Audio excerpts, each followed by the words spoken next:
আল্লাহ রাব্বুল আলামিন বলছেন وأنذر عشيرتك الأقربين ও নবী গো তুমি তোমার পরিবার পরিজনদেরকে ভয় প্রদর্শন করো, তুমি তোমার পরিবার পরিজন যারা তাদেরকে ভীতি প্রদর্শন করো। একবার বলেছেন তাদেরকে তুমি ভীতি প্রদর্শন করো, ভয় দেখাও কিসের? জাহান্নামের, কিসের কবরের, কিসের পরকালের, এগুলোর ভয় ভীতি প্রদর্শন তুমি তাদেরকে করো। আবার বলেছেন নবী গো বাশীরান ওয়া নাযীরা, ও নবী গো তুমি সুসংবাদদাতা, আবার তুমি ভয় প্রদর্শন কারণেওয়ালা, তুমি মানুষকে সুসংবাদ দাও আবার মানুষকে ভয় প্রদর্শন করো। নবীকে বলেছেন তুমি দুই ধরনেরই, এক তুমি জান্নাতের সুসংবাদ দাও, জান্নাতের নাচ নিয়ামতের সুসংবাদ দাও, আবার তুমি এই মানুষগুলোকে জাহান্নামের কঠিন পীড়াদায়ক আযাবের শাস্তির ভয় প্রদর্শন করো। করতে গিয়ে আল্লাহ রাব্বুল আলামিন বলেছেন ওয়া আনযির আশীরাতাকাল আকরাবিন, তুমি তোমার পরিবার পরিজন যারা রয়েছেন তাদেরকে এই ভয় প্রদর্শন করো। কেন বললেন? তার কারণ হলো দুঃখ এবং পরিতাপের বিষয় হলো আজকে আমরা যারা বিশ্বাস স্থাপন করেছি, মুসলমানের ঘরে জন্মগ্রহণ করেছি, মুসলমানের ঘরে জন্মগ্রহণ করার পরে নবী যে আদর্শ নিয়ে আমাদের কাছে এসেছিলেন আর যে আদর্শ মানার জন্য যেই দাওয়াত আমাদেরকে দিয়েছিলেন, আজকে মুসলমান নাম ধারণ করেছি, আমরা মুসলমান সেগুলো করি না। কোরআন যেইভাবে করে আমাদের কোরআন মেনে জীবন যাপন করতে বলেছিলেন, আমরা কোরআনকে সেইভাবে মেনে কোরআন অনুযায়ী আমাদের জীবন পরিচালনা করতে পারি না। যেহেতু কোরআন অনুযায়ী আমাদের জীবন সেইভাবে করে পরিচালিত করতে পারি না, এই জন্যই আল্লাহ রাব্বুল আলামিন আমাদেরকে সতর্ক করে বলেছেন তোমরা নিজেরা জাহান্নামের আগুন থেকে বাঁচো, তোমার পরিবার পরিজনকেও জাহান্নামের আগুন থেকে বাঁচাও।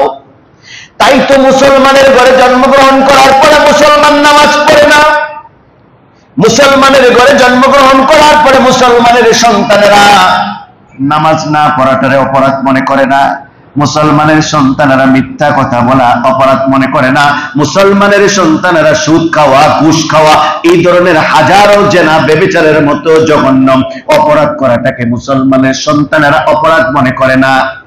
যেগুলো হিন্দু বৌদ্ধ খ্রিস্টানরা অপরাধ মনে করে, কিন্তু দুঃখ এবং পরিতাপের বিষয় হলো বর্তমানে মুসলমানের সন্তানেরা এগুলোকে অপরাধ মনে করে না। এই জন্যই আমার আল্লাহ ডাক দিয়ে বলেছেন কু আনফুসাকুম ওয়া আহলিকুম নার। ডাকটা তো আল্লাহ রাব্বুল আলামিন এমনি দেয় নাই, ডাকটা এই জন্য দিয়েছেন। কেন দিয়েছেন? তার কারণ হলো আল্লাহ রাব্বুল আলামিন বলছেন ও দুনিয়ার মানুষেরা শোনো, ওই আকাশ আমি বানাইছি, ওই আকাশের ভিতরে যা আছে সব আমি বানাইছি, আকাশের নিচে যা আছে সব আমি বানাইছি, আকাশের নিচে জমিনের উপরে যা আছে সব আমি বানাইছি, এই জমিনের নিচে যা আছে সব তাও আমি আল্লাহ বানাইছি। সুবহানাল্লাহ। ওই আকাশের ভিতরে যা আছে সব তার, আকাশ সহ যা আছে সব, জমিন সহ জমিনের নিচে যা আছে সব তার। ঠিক তেমনি ভাবে আমরা মানুষ যারা রয়েছি আমরা কার? নিঃসন্দেহে আমরা মানুষও তার। আপনি হিসাব করে দেখেন, তিনি এই পৃথিবীতে যা যা বানাইছিলেন সব মানুষের জন্য বানাইছে। আজকের অক্সিজেনকে যদি জিজ্ঞেস করেন কেন তোমারে বানাইছে, ওই অক্সিজেন যদি কথা বলতে পারতো ও বলতো আমারে মানুষের জন্য বানাইছে। আলো বাতাস সূর্য গ্রহ নক্ষত্র সব যদি জিজ্ঞেস করেন কেন বানাইছে, ওরা যদি কথা বলতে পারতো ওরাও বলতো আমাদেরকে মানুষের জন্য বানাইছে। এর জবাবও আমার আল্লাহ কোরআনুল কারীমের মধ্যে দিয়েছেন, সাখখারা লাকুমুস সামা সাখখারা লাকুমুশ শামস সাখখারা লাকুমুল আরদ সাখখারা লাকুমুল কমার, আল্লাহ পাক কোরআনুল কারীমের মধ্যে জবাব দিয়ে দিয়ে বলেছেন, এই মাটি বলে আমারে মানুষের জন্য বানাইছে, ওই আকাশ বলে আমারে মানুষের জন্য বানাইছে, ওই চন্দ্র বলে আমারে মানুষের জন্য বানাইছে, সূর্য বলে আমারে মানুষের জন্য বানাইছে। সবার মানুষের জন্য বানাইছে। কেন? সবাই মানুষের সেবা করে চলছে। আর আমার আল্লাহ চাইছেন সবাই মানুষের সেবা করবে, একমাত্র মানুষ আমার সেবা করবে। এজন্যই আল্লাহ পরিষ্কার করে কোরআনুল কারীমের মধ্যে জানায় দিয়েছেন, ওয়ামা খালাকুতুল জিন্না ওয়াল ইনসা ইল্লা লিয়াবুদুন। আল্লাহ পাক পরিষ্কার করে কোরআনুল কারীমের মধ্যে বলে দিয়েছেন, আমি আল্লাহ মানুষ আর জিন জাতিকে একমাত্র আমার ইবাদত দাসত্ব গোলামি করার জন্য বানাইছি। সুবহানাল্লাহ।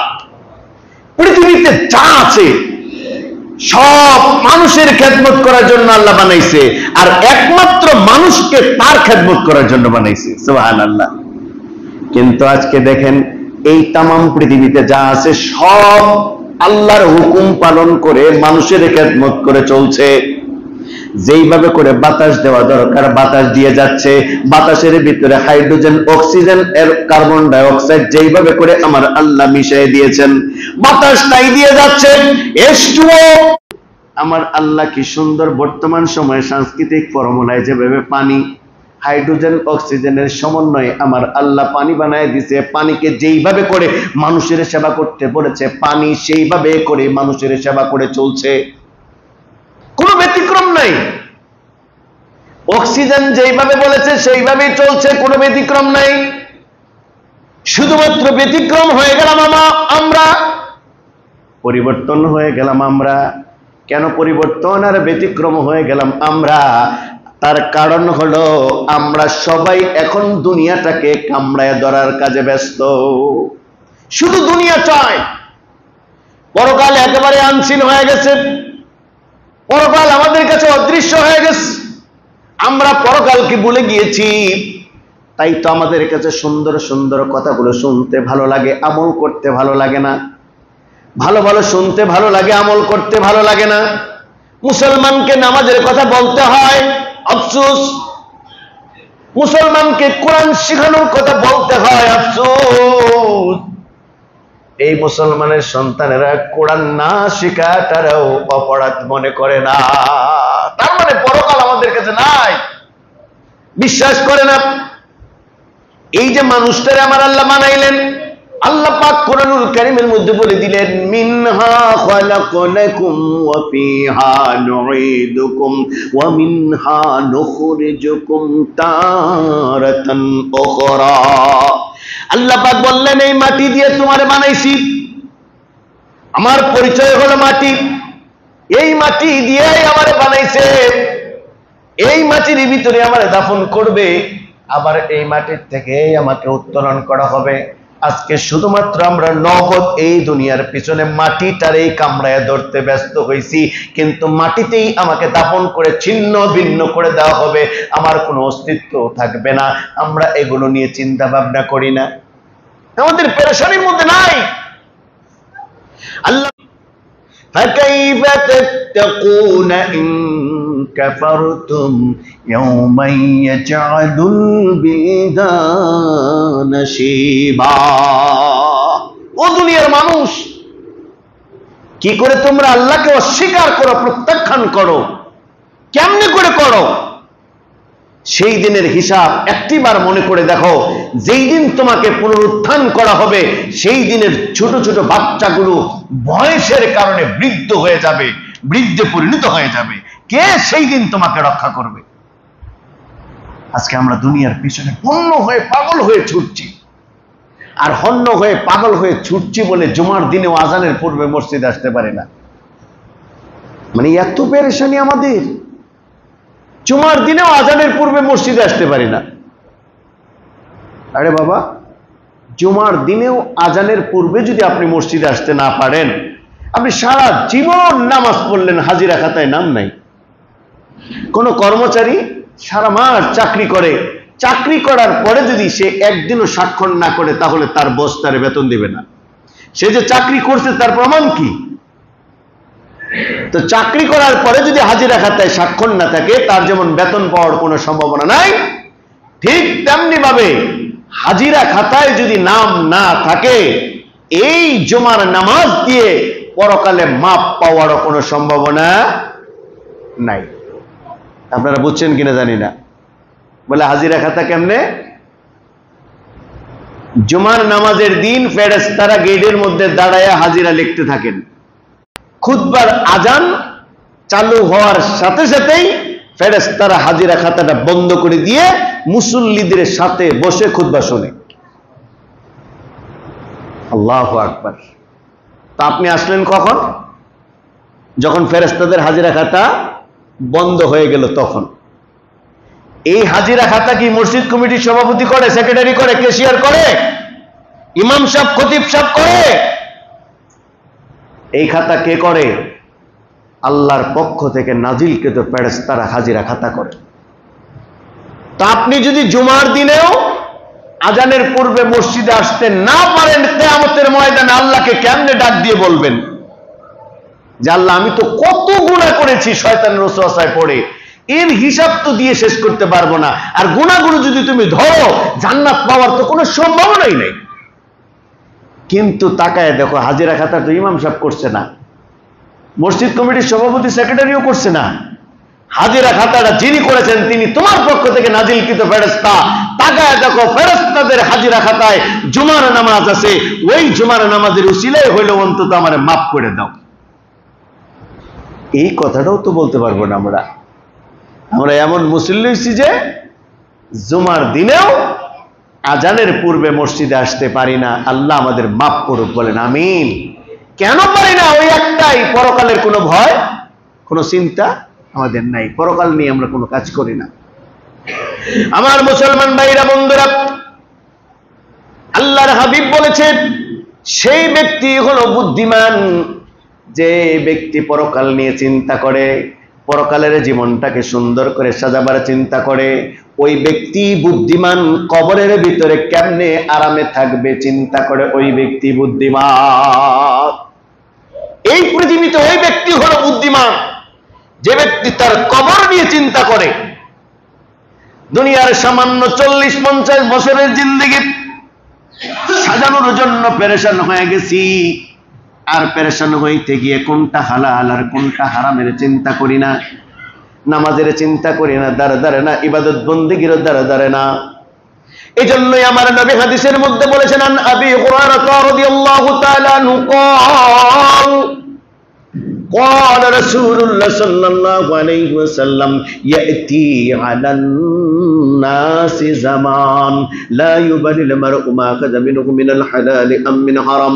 হযরত আবু হুরায়রা রাদিয়াল্লাহু তাআলা আনহু থেকে বর্ণিত, তিনি বলেন আল্লাহর নবী বিশ্ব নবী বলছেন ইয়াতি আলান নাসি জামান, এমন একটা সময়, এমন একটা জামানা তোমরা পাবা, এমন একটা সময় তোমরা পাবা, সেই সময়ে আমিনাল হালালি আমিন হারাম লা ইউবালিল মারউ মা খাযা মিনহু। ওই এমন একটি সময়ে মানুষের মধ্যে কোনো ভাঁজ বিচার থাকবে না। এমন একটি সময় কিয়ামত সংঘটিত হওয়ার আগে এমন একটা সময় পৃথিবীতে আসবে যেই সময়ে মানুষের মধ্যে কোনো ভাঁজ বিচার থাকবে না। নামাজি বেনামাজি, হিন্দু বৌদ্ধ, নারী পুরুষ সব মিলেমিশে একাকার হয়ে যাবে। নামাজি বেনামাজি সব মিলেমিশে একাকার হয়ে যাবে।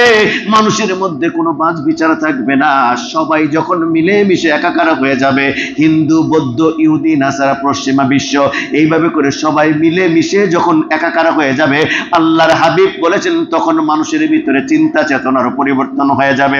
এমন ভাবে চিন্তা চেতনার পরিবর্তন হবে, ওই চিন্তা চেতনার সময় মিনাল হালালি আম মিন হারাম, মানুষের মধ্যে কোনটা হালাল আর কোনটা হারাম, কোনটা বৈধ আর কোনটা অবৈধ, কোনটা ন্যায় আর কোনটা অন্যায়, মানুষেরা তখন উপলব্ধি করতে পারবে না। মানুষ তখন বুঝতেই পারবে না কোনটা ন্যায় আর কোনটা অন্যায়। আমরা এমন একটি সময়ে বর্তমানে এসে পড়ছি, কোনটা ন্যায় আর কোনটা অন্যায় এটা বুঝার ক্ষমতা এখন আমাদের নাই। কোনটা হালাল আর কোনটা হারাম এটা বুঝার ক্ষমতা আমাদের নাই।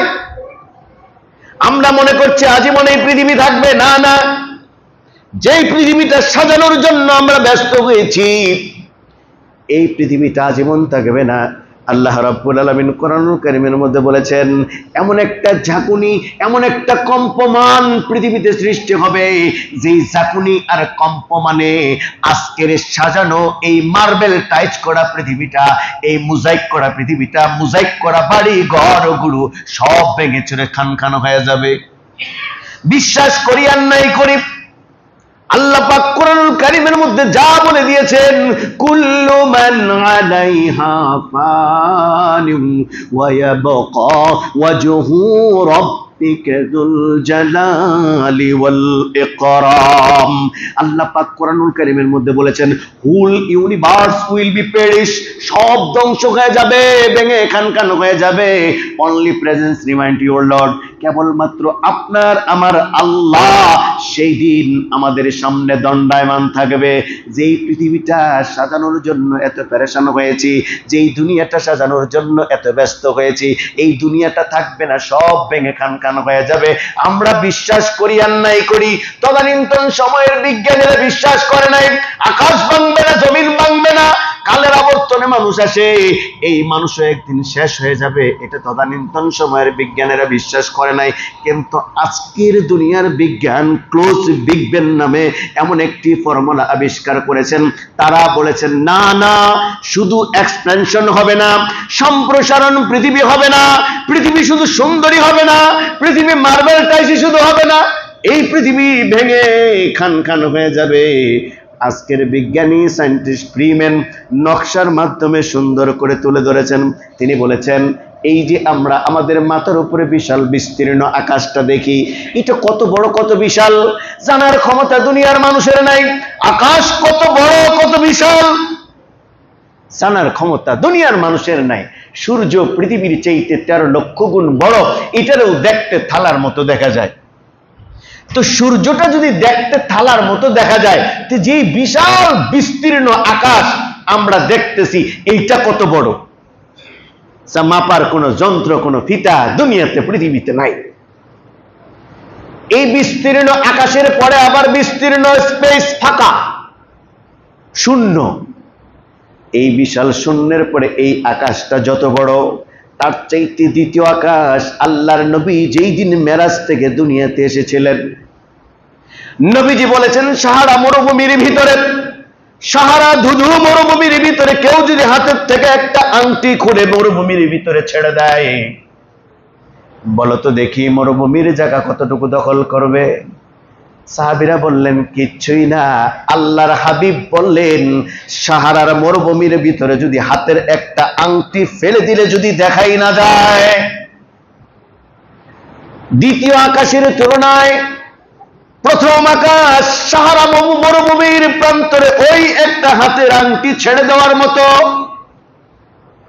চিন্তা করা যায়, একটা সাহারা মরুভূমির ভিতরে যদি হাতের একটা আংটি ফেলে দেওয়া হয়, মরুভূমির তুলনায় আংটিটা কিছুই না। দ্বিতীয় আসমানের তুলনায় বিশাল এই বিস্তীর্ণ আকাশ, এটা কিছুই না। আল্লাহু আকবার কইবেন না? আল্লাহর হাবিব বললেন, আবার তৃতীয় আকাশ, তৃতীয় আকাশের তুলনায় দ্বিতীয় আকাশও কিছুই না, ওরকম একটা মরুভূমির আংটির মতো।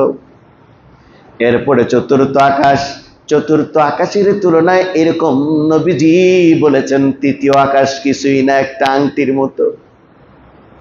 এইভাবে করে যাইতে যাইতে সপ্তম আকাশ, সপ্তম আকাশের পরে আল্লাহ পাক বললেন সিদরাতুল মুনতাহা, 0 পয়েন্ট।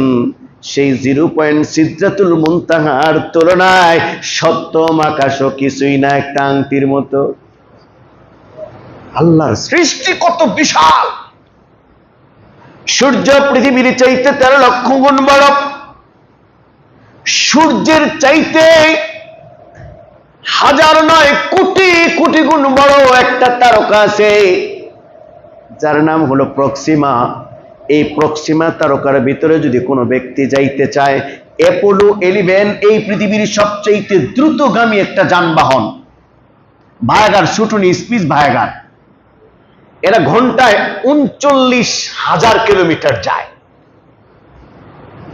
অ্যাপোলো 11, ভায়াগার, শুটুনি, স্পিস ভায়াগার ঘন্টায় ৩৯,০০০ কিলোমিটার যায়, 1 ঘন্টায়।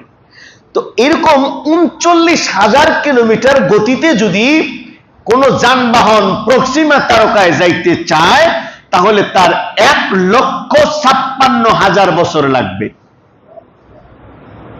এটা কি কোনোদিন সম্ভব কারো পক্ষে? It is not possible. But not পসিবলই না, ইট ইজ ইম্পসিবল। কোনোদিনই সম্ভব না, যে সম্ভব তো নয়, যা কোনো দিনই সম্ভব নয়। আল্লাহু আকবার। আল্লাহর সৃষ্টির কত বিস্ময়! আমার আল্লাহ বলছে এরকম প্রক্সিমার মতো এত বিশাল বড় বড় নয়, এরকম কোটি কোটি তারকা দিয়ে একটা গ্যালাক্সি, আর একটা গ্যালাক্সির মধ্যে অগণন বিলিয়ন বিলিয়ন তারকা, যে একটা গ্যালাক্সির মধ্যে যদি হয় এরকম কোটি কোটি গ্যালাক্সি বানায় রাখছে। সুবহানাল্লাহ। আমি একবার এক জায়গায় বয়ান করতেছিলাম যে আল্লাহ যারে সবার পরে জান্নাত দিব, সবার পরে, তো সবার পরে যে জান্নাত দিবে তারে প্রথম 3 দুনিয়া পরিমাণ জায়গা দিব। তো 3 দুনিয়া পরিমাণ জায়গা মানে আপনাদের পাতিরা সম পরিমাণ মনে করেন না, খিলখের সম পরিমাণ মনে করেন না, দুনিয়া, 3 দুনিয়া। তো লোকটা বলবে আল্লাহ আমি খুশি তো। তা আল্লাহ বলবেন তুই খুশি তো আবার কইলি কেন? যা তোরে 7 দুনিয়া পরিমাণ জায়গা দিয়ে দিলাম। তো এই লোক কই দিব আল্লাহ আমি খুশি তো, তা আবার তো কইলি কে? যা তোরে 10 দুনিয়া পরিমাণ জায়গা দিয়ে দিলাম। তো এক লোক উঠতে কইতেছে, কই হুজুর মিছা কথা কইবার আর জায়গা পাই না। আমি কেন রে মিছা কথা কেন? কই যে সবার পরে যে জান্নাতে যাইব, যারে সবার পরে বেহেশত দিব আল্লাহ, তারে যদি 10 দুনিয়া পরিমাণ জায়গা দেয়, তাইলে সবার আগে যে জান্নাতে যাইব হ্যাঁ রে না জানি কি দিব। তো সবার পরে যে লোকটা জান্নাতে যাব, হ্যাঁ যদি 10 দুনিয়া পরিমাণ জায়গা পায়, এত জায়গা আল্লাহ থুইছে কই? তো কঠিন কথা না আসলে? এটা তো মিছা কথাই হয়ে যায়। কারণ সবার পরে যেই লোকটা জান্নাতে যাইব, সেই লোকটারে যদি আল্লাহ এরকম 10 দুনিয়া পরিমাণ জায়গা দেয়, তাহলে সবার আগে যে যাইব এর তো কোনো হিসাবই নাই। এত জায়গা আল্লাহ থুইছে কই? তা আমি কইলাম শোন, ময়মনসিংহের সম্মগঞ্জ ব্রিজটা যখন হয়, প্রথম ব্রিজের উপর দিয়ে 2 ফকিন্নি বেডি হাইটটা যাইতেছে, ভিক্ষা করে ফকিন্নি বেডি হাইটটা যাইতেছে। এক ফকিন্নি আর এক ফকিন্নিরে ডাকদা কয় ইয়া সালা বুঝান হুনছ গো? কই কি? কই এই ফুলটা করতে মনে হয় 2টা টেহা লেগে পড়ছে। তখন আরেক ফকিন্নি কয় আচ্ছা আচ্ছা 2 টেহা অনেক বেশি, 1.5 টেহা রূপে লাগছে না। তার মানে এক ফকিন্নি বেডির ব্রেইন হলো কয় টাকা পর্যন্ত? 2 টাকা পর্যন্ত। আরেকজনের ব্রেইন কোন পর্যন্ত? দৌড় হলো 1.5 টাকা পর্যন্ত। তো 1.5 টাকার আর 2 টাকার ব্রেইন দিয়ে সমগঞ্জের ব্রিজ আর পদ্মা সেতুর ব্রিজ এটিকে মাপা সম্ভব? যেমন এটা মাপা সম্ভব নয়, এই ব্রেন দিয়ে, এরকম ক্ষুদ্র ব্রেন দিয়ে এটাও মাপা সম্ভব নয়। আল্লাহ জান্নাতের এত জায়গা থুইছে কই? একটা গ্যালাক্সি যদি দেয়, যে জান্নাতে যারা যাবে কোটি কোটি গ্যালাক্সির দরকার নেই, একটা গ্যালাক্সি দিয়ে দিলাম, যা। একটা গ্যালাক্সি দিয়েও মানুষ জান্নাতীরা শেষ করতে পারবে না। সুবহানাল্লাহ। সূর্য পৃথিবীর চাইতে 13 লক্ষ গুণ বড়। এরকম কোটি কোটি সূর্য আল্লাহ ওই গ্যালাক্সির মিল্কি ওয়ের ব্ল্যাকফুর ভিতরে তৈরি করে রাখছে। একটা তারকা যদি হা করে, শুধু গ্যালাক্সি নয়, একটা তারকা হা করলাম, এরকম কয়েক কোটি সূর্য একটা তারকার পেটের ভিতর দিয়ে ঢুইকা ভেনুস পথ দিয়ে হারায় যাইব। বিজ্ঞানীরা বলেছেন, তদানীন্তন সময়ের বিজ্ঞানীরা বলেছেন কিয়ামত সংঘটিত হবে না। আজকের বিজ্ঞানীরা বলছে হ্যাঁ কিয়ামত সংঘটিত হবে। বলে কেমনে? বলে এই সূর্যটা মহাশূন্যের সাথে বাঁধা, যেই রশি দিয়ে বাঁধা ওটাকে বলেছেন আল্ট্রাভায়োলেট রে। একটা রশি দিয়ে সূর্যটা মহাশূন্যের সাথে বেঁধে রেখেছেন আল্ট্রাভায়োলেট রে। ওই রশি ভার্নিং জ্বলতে জ্বলছে, ওই রশি জ্বলার কারণে আমরা আলো পাই, তাপ পাই। আমরা যে আলো পাই, তাপ পাই, ওই রশিটা জ্বলার কারণে রশিটা জ্বলতেছে। এমন একটা সময় আসবে ওই রশিটা জ্বলতেছে অক্সিজেন এবং হাইড্রোজেনের সমন্বয়ে। বিজ্ঞানীরা গবেষণা করে বলেছেন, নাসার বিজ্ঞানীরা, অক্সিজেন এবং হাইড্রোজেন জ্বলার ক্ষমতা এক সময় ফুরায় যাবে। সূর্যটা একটা লাল দত্ত ধারণ করবে। যে সূর্য আজকের পৃথিবীর মানুষকে আলো দিয়ে তাপ দিয়ে বাঁচায় রাখতেছেন, ওই আলো দিয়ে তাপ দিয়ে বাঁচায় রাখা সূর্যটাই একদিন পৃথিবী নামক এই গ্রহটাকে গ্রাস করে গিলে খায়া ফেলবে। সূর্য একদিন নিষ্প্রভ হয়ে যাবে, ও আর আলো দিতে পারবে না, অক্সিজেন জ্বলতে জ্বলতে পোড়ায় যাবে। এরপরে হাইড্রোজেনের সাহায্যে রশিটা জ্বলবে। হাইড্রোজেনও এক সময় পুড়তে পুড়তে জ্বলতে জ্বলতে শেষ হয়ে যাবে। যখন হাইড্রোজেন শেষ হয়ে যাবে, হিলিয়ামের সাহায্যে জ্বলবে। হিলিয়ামও জ্বলতে জ্বলতে পুড়তে পুড়তে একদিন শেষ হয়ে যাবে, আর পরে রশিটা আয়রন হয়ে যাবে। আমার আল্লাহ কোরআনুল কারীমের মধ্যে বলে দিয়েছেন, ইদাশ-শামসু কুওয়িরাত, এমন একদিন আসবে যেই দিন সূর্য আর আলো দিতে পারবে না, সূর্য আর তাপ দিতে পারবে না। সেই দিন, যেই দিন সূর্য আর আলো দিতে পারবে না, তাপ দিতে পারবে না, সেই দিন এই পৃথিবীটা প্রবল ঝাঁকুনির বলে ভেঙে খান খান হয়ে যাবে। আজকের বিজ্ঞান এটা প্রমাণ করেছে। আরো লম্বা বিজ্ঞান দিয়ে যদি প্রমাণ করতে চাই, সবগুলো বলে শেষ করতে পারবো না, যেহেতু আমার আরেকটা উদ্দেশ্য আছে। আমার মুসলমান ভাইরা, বন্ধুরা, আজকে আমরা পরকাল বিশ্বাস করি না, জাহান্নাম থেকে বাঁচতে চাই না। আল্লাহ রাব্বুল আলামিন বলেছেন, জাহান্নামে যাবে মানুষেরা এই পৃথিবীতে তিনটা বড় বড় কাজ করবে। আন আব্দুর রহমান বিন আবি বকর আনাবিহি ক্বালা কুননা ইনদা রাসূলুল্লাহ সাল্লাল্লাহু আলাইহি ওয়াসাল্লাম। আব্দুর রহমান বিন আবি বকর তার পিতা থেকে তিনি বর্ণনা করেছেন, তিনি বলেন, এই পৃথিবীতে তিনটা বড় বড় কাজ, এই তিনটা বড় বড় কাজ থেকে মানুষ বাঁচতে পারবে না, তাই মানুষ জাহান্নামে যাবে। সালাসান আকবারিল কাবাইর, তিনটা বড় বড় কাজ মানুষের মধ্যে থাকবে। এর মধ্যে এক নাম্বার হলো আশিরকু বিল্লাহ, এক নাম্বার হলো আশিরকু বিল্লাহ। মানুষ শিরিক থেকে বাঁচতে পারবে না শেষ জামানায়। কেন? তারা মিনাল হালালি আম মিন হারাম, হালাল হারামের যখন পার্থক্য করতে পারবে না, মানুষের মধ্যে যখন বাজ বিচার থাকবে না, মানুষ জেনে বুঝেই শিরিক করবে। নানান পথ, নানান মত, নানান ক্ষমতা, নানান পাওয়ার ইত্যাদির লোভে মানুষ শিরিক করবে। কেউ বুঝা করবে, কেউ না বুঝা করবে, কেউ লোভে করবে, কেউ নানান কারণে করবে। এইভাবে করে মানুষ শিরিকের মধ্যে নিমজ্জিত হয়ে যাবে, শিরিক থেকে মানুষ বাঁচতে পারবে না। অথচ আল্লাহর হাবিব বলছেন, আকাশ আর জমিনের মাঝখানে যত ফাঁকা জায়গা আছে, পুরা ফাঁকা জায়গা ভর্তি গুনাহ নিয়েও যদি আল্লাহর সামনে হাজির হয়, হাজির হওয়ার পরে আল্লাহ যখন আসমান জমিনের মাঝখানের ফাঁকা জায়গা ভর্তি গুনাহ আর গুনাহ, এত গুনার মধ্যে যখন পর্যালোচনা করে দেখবে এত গুনাহ করেছে বান্দা, অথচ তার ভিতরে শিরিক নাই। এর ভিতরে কি নাই? গুনাহ করতে করতে আসমান আর জমিনের মাঝখানের ফাঁকা জায়গা সব ভরে ফেলাইছে, খালি গুনাহ আর গুনাহ। এত গুনাহ করছে কিন্তু শিরিক নাই। আল্লাহ বলবেন, বান্দা এত গুনাহ করলি, আসমান আর জমিনের মাঝখানে ফাঁকা জায়গা ভরে ফেলাইলি, এরপরে শিরিক করলি না, যা তোরে মাফ করে দিলাম। শিরিক নাই, মাফ। রাসূল বলছেন, আসমান আর জমিনের মাঝখানের ফাঁকা জায়গা সম্পূর্ণ ভর্তি শুধু সওয়াব আর সওয়াব। এত সওয়াব করেছে যে আসমান আর জমিনের মাঝখানের ফাঁকা জায়গা সব বইরা বইরা ফেলাইছে, অথচ আল্লাহর সামনে গিয়ে হাজির হয়েছে এই বইরা ফেলানো সওয়াবের মধ্যে এক জাররা শিরিক। কয় জাররা? এক জাররা। এই জাররারও আজকে বর্ণনা দিলাম না, বিজ্ঞান ভিত্তিক অনেক লম্বা বর্ণনা। এক জাররা শিরিক করে লেগে গেছে। আল্লাহ বলেন, তাহাবাত আমালিকুম, এক জাররা শিরিকের কারণে আসমান আর জমিনের মাঝখানে ফাঁকা জায়গা ভর্তি সমস্ত সওয়াব বরবাদ, যা তোর থাকার জায়গার নাম হলো জাহান্নাম। বলেন নাউযুবিল্লাহ। মানুষ জানে বুঝে শিরিক করবে। দুই নম্বরে নবীজি বলছেন, জাহান্নামে যাবে তারা উকুকুল ওয়ালিদাইন,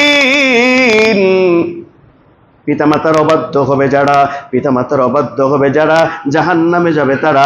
ও মুসলমান বন্ধুরা আমার, আজকে এই পৃথিবীতে কত মা কত বাবা চোখের পানিগুলো ছেড়ে দিয়ে যার যার হয়ে কান্দে। সন্তানেরা ভাত দেয় না, খাবার দেয় না, খোঁজ খবর নেয় না। কত মা কত বাবা চোখের পানিগুলো ছেড়ে দিয়ে কান্দে। কত বাবা বৃদ্ধাশ্রমে চোখের পানিগুলো ছেড়ে দিয়ে কান্দে। কত মা তারা আঁচলটা বিছাই দিয়ে সন্তানের জন্য কান্দে। কিন্তু এই সন্তানেরা জানে না, এই পৃথিবীতে কোনো বাবা মাকে কষ্ট দিয়ে কোনো সন্তান কোনোদিন সফল হতে পারবে না। বাবা মাকে কষ্ট দিয়ে কোনো সন্তান কোনোদিন সফল হতে পারবে না। যদি তুমি সফল হতে চাও, তোমার বাবা মার খেদমত করো। যদি তুমি সফল হতে চাও, তোমার বাবা মার কাছ থেকে দোয়া নাও। যদি তুমি সম্মানিত হতে চাও, পৃথিবীতে মর্যাদাবান হতে চাও, তুমি তোমার বাবা মায়ের খেদমত করে তার কাছ থেকে দোয়া নাও। তুমি সম্মানিত হয়ে যাবা, তুমি মর্যাদাবান হয়ে যাবা। কেননা বাবা মা সন্তুষ্ট তো আমার আল্লাহ সন্তুষ্ট। হুমা জান্নাতুকা ওয়া নারুকা, তোমার বাবা মাই তোমার জন্য জান্নাত আর জাহান্নাম। আজকের এই যুব সমাজ, আজকের ছাত্র সমাজ, আজকের এই বর্তমান আধুনিক সভ্য সমাজ তাদের বাবা মাকে কত কষ্ট দেয়, তাদের বাবা মাকে কত লাঞ্ছনা দেয়। এই জন্যই তো আমার আল্লাহ কত সুন্দর করে বলে দিয়েছিলেন, এই পৃথিবীতে একজন সন্তান আসবে, যেই সন্তানের সমতুল্য নমুনা স্বরূপ পৃথিবীতে আর কোনোদিন কোনো সন্তান আসবে না। একটাই সন্তান কামনা করেছিলেন আল্লাহর কাছে, আল্লাহ তুমি আমার জন্য একটা সন্তান দাও। ইব্রাহিম আলাইহিস সালাম সন্তান কামনা করেছিলেন, আল্লাহর কাছে সন্তান চেয়েছিলেন। আমরা ওরকম ভাবে সন্তান চাইতেও পারি না, সন্তানদেরকে উপদেশও দিতে পারি না, সন্তানদেরকে ভালো বানাইতে পারি না, তাদেরকে নামাজিও বানাইতে পারি না। এমন সন্তান আল্লাহ তাকে দান করেছিলেন, তিনি যেইভাবে করে চাইছিলেন আল্লাহ তার ওইভাবে করেই দিছিলেন। আমরা তো চাইতেও পারি না। ربنا هب لنا من أزواجنا وذريتنا قرة أعين واجعلنا للمتقين إماما। চাইতেও পারি না যে আল্লাহ তুমি আমার এমন একটা সন্তান দাও, যেই সন্তান দেখলে পরে, সন্তানের দিকে তাকাইলে পরে আমার নয়ন জুড়ে যায়, আমার অন্তরাত্মা শান্তি পায়, এমন সন্তান তুমি দান করো। আমরা তো চাইতেও পারি না। ইব্রাহিম আলাইহিস সালাম চাইছিলেন, আল্লাহ তারা এমন এক সন্তান দিয়েছিলেন। আল্লাহ বলছিলেন, দেখো আমি যে বলছিলাম তোমার সন্তান পৃথিবীতে এমন দৃষ্টান্ত স্থাপন করবে যে এই দৃষ্টান্ত পৃথিবীর আর কোন সন্তান স্থাপন করতে পারবে না। গুলামিন Halim to suffer and forbearer, এমন সুসন্তান, এমন নেক পুত্র তোমাকে দান করব যা পৃথিবীতে আর কোনোদিন হবে না। একটা দৃষ্টান্ত, বাপ ছেলেকে ডাক দিয়ে বলছেন, বাবা ইন্নী আরা ফিল মানাম, আমি স্বপ্নে দেখেছি আমি তোমার জবাই করছি, আন্নী আযবাহুকা ফানজুর মাযা তারা। দেখেন বাপ পুত কথা বলতেছে যে আমি ঘুমের মধ্যে স্বপ্নে দেখেছি আমি তোমার জবাই করছি। এক নম্বর দৃষ্টান্ত। আজকে যদি আপনি গিয়ে আপনার ছেলেরে বলেন যে বাবা আমি ঘুমের মধ্যে স্বপ্নে দেখছি আমি তোমার জবাই করছি, আপনার ছেলে কি কইব? বুড়া বসে বেমরুলে ধরছে, তুমি স্বপ্নে দেখছো আমারে জব করছো, আইও আগে তোমার জব করে লই। কি কন? এরকম হবে না আজকের বর্তমান সন্তানের ট্রেডিশন যেগুলা? অথচ বাপ ছেলেকে গিয়ে বলছে যে আমি স্বপ্নে দেখেছি, ইন্নী আরা ফিল মানাম ফানজুর মাযা তারা, আন্নী আযবাহুকা ফানজুর মাযা তারা। আমি স্বপ্নে দেখেছি আমি তোমার জবে করেছি। এবার ছেলেকে বলছেন ফানজুর মাযা তারা, তুমি এবার ভেবে চিন্তা ভাবনা করে বলো আমি এখন কি করব।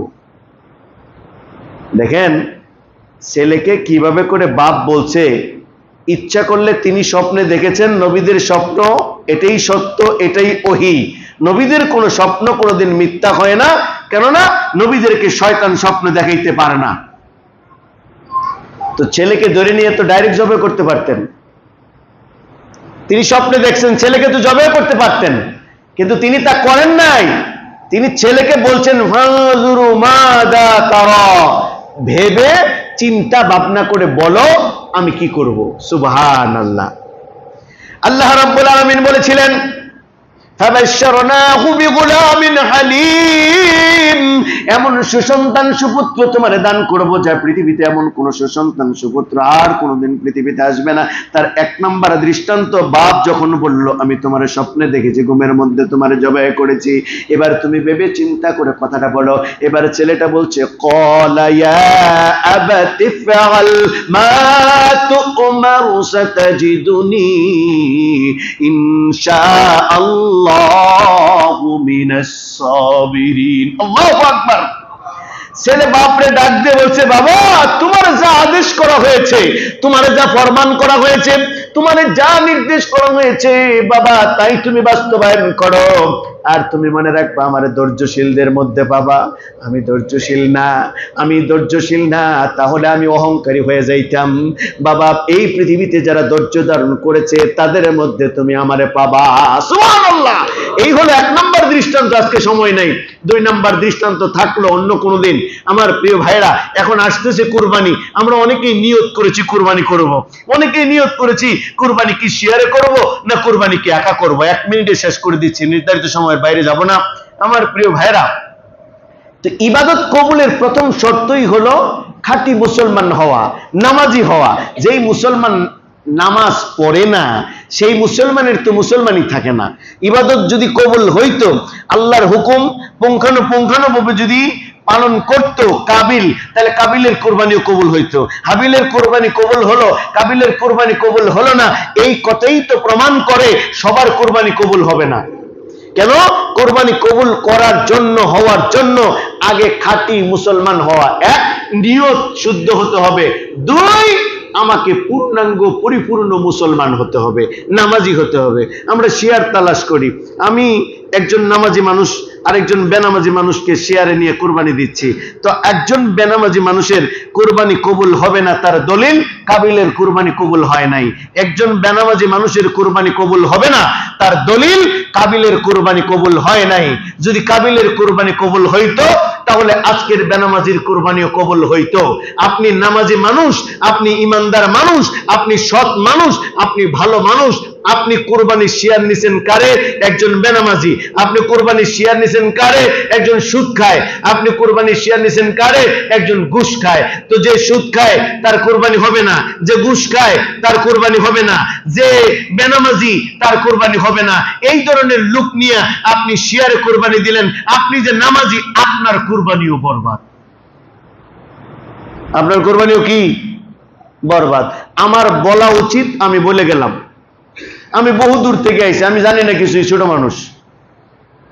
আমি বহু দূর থেকে আইছি, জীবনের প্রথম আপনাদের এই পাতিরা এলাকায়, সারা বাংলাদেশে মাহফিল করি, কিন্তু এই পাতিরা এলাকায় এই জীবনের প্রথম ঢুকছি, আসলাম।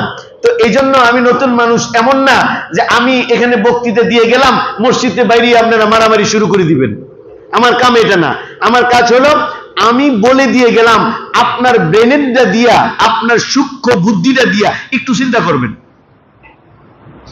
আমি বলে দিয়ে গেলাম কি ধরনের বৈশিষ্ট্য থাকলে কুরবানি কবুল হয় না। তো এখন আপনি আপনার কুরবানি যদি নষ্ট করতে চান, আপনি শেয়ারে দেন, আমার আপত্তি নাই। আর আপনি যদি নামাজি হয়ে থাকেন, আপনি যদি চিন্তা করে থাকেন আমার মতো এরকম মানুষ খুঁজে পাই না, যেহেতু আমি কুরবানি একাই দিব। টাকা বেশি আছে, সৌদি আরব থেকে উট কিনে এনে দেন। তার চেয়ে টাকা কম আছে, আপনি ষাঁড় গরু কুরবানি দেন।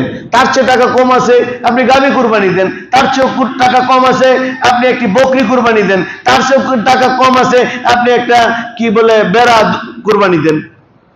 তারপরেও রাসূল বলছেন কুরবানি একা দেওয়া উত্তম। একা দেওয়া কি উত্তম।